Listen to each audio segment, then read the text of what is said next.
Hey everybody, it's Ron from Pickdawgz, and this is Ron's Bank Shop Breakdown. We're going to go over 5 college basketball games for Monday, November 10th, 2025. If you like this video, make sure to hit that thumbs up button and subscribe. Put your picks in the comment section below. And if you're looking for my best bets, the games I love the most, including my daily Bank Shop best bet and college hoops, you can find those at the Premium Picks tab at pickdawgz.com. There's also a link in the description. Alrighty, here we go. Here are the games for Monday in college basketball. First up, it's Stetson and Miami. This one is going to be a 7 p.m. Eastern start time. It's going to be on ACC Network.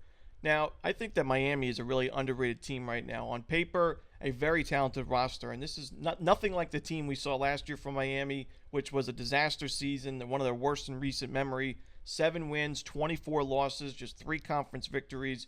It was a mess, but like I said, it's a new roster, it's a new system. And I think that Miami is really impressed so far. I mean, we talked about Bethune-Cookman being a really talented team as far as SWAC teams go. And they took Auburn to overtime in night 1 of the season. And then Miami takes that same team and beats them by 40 points, 101-61 over Bethune-Cookman.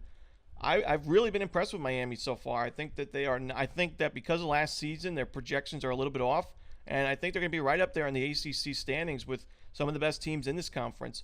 On the other side, you got Stetson, a team that's had some solid teams in recent years, had an NCAA tournament team a couple of years ago, but it's just nothing like those teams this season. I think they will finish near the bottom of the ASUN standings, and they're one of the least experienced teams in college basketball as far as D1 experience goes.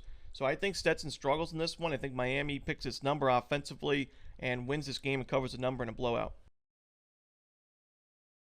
Next up, we've got Mississippi State and Iowa State. Could be the game of the night entertainment-wise for Monday, 8 p.m. Eastern on ESPNU. This is a neutral site game in Sioux Falls in South Dakota. And, I think it's going to be a good one. But right now, I know it's not a home game for Iowa State. We love backing the Cyclones at home. But this is, in terms of experience, one of the best in the country. Iowa State, 16th in D1 experience, 17th in returning production. Chemistry-wise, this team has got it. They've got a great head coach.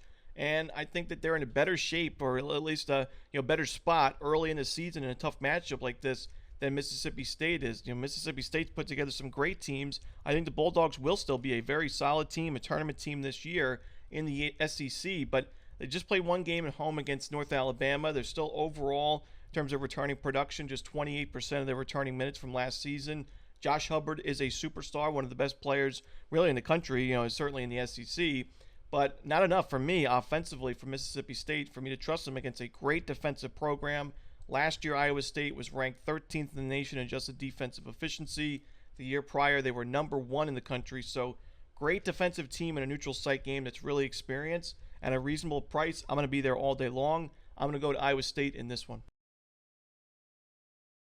Next up, we've got LSU and New Orleans. This one is going to be 8 p.m. Eastern. It's going to be on SEC Network Plus. Now, LSU, pretty interesting win their first game against Tarleton. Tarleton was shorthanded, a few key players in that game, so it's definitely worth noting that it wasn't a full-strength Tarleton team. Also, a player got ejected in that game for the Texans. So LSU's 36-point win, still very, very impressive. Maybe not as impressive as if it was a full-strength team, but LSU is an interesting win because they had 90% from 2-point field goals in that game.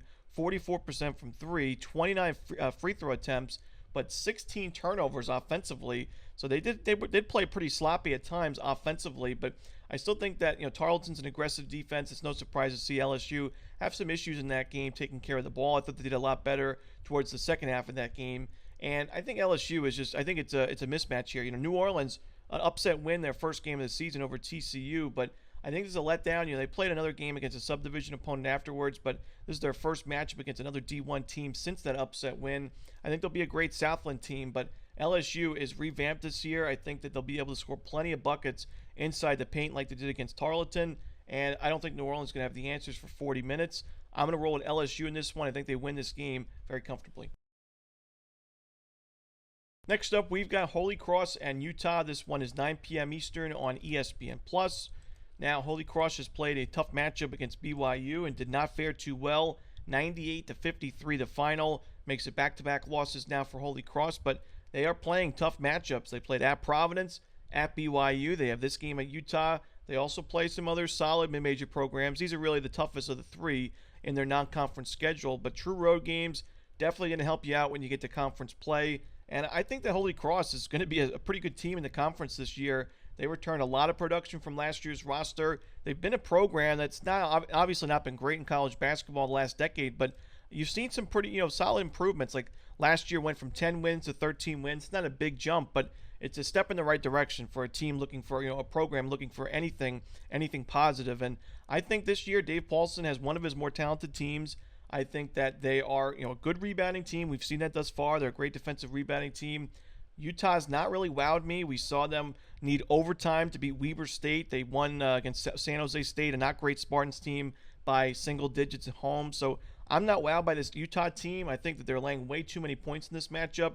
I'm going to roll Holy Cross plus the points. I don't think they have much of a chance for an outright upset win. Last time I said that, UT Martin beat UNLV outright, but I think Holy Cross covers the number nonetheless. Next up, we've got Washington State hosting St. Thomas. This one's going to be 9:30 Eastern on ESPN+.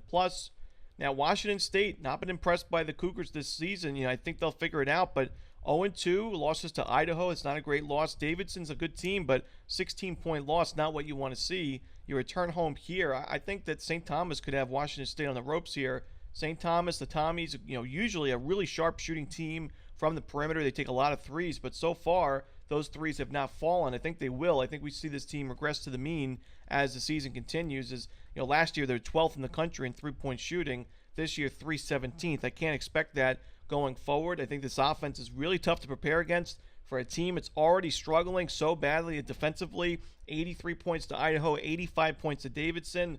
I think that there's no way I want to lay points with Washington State.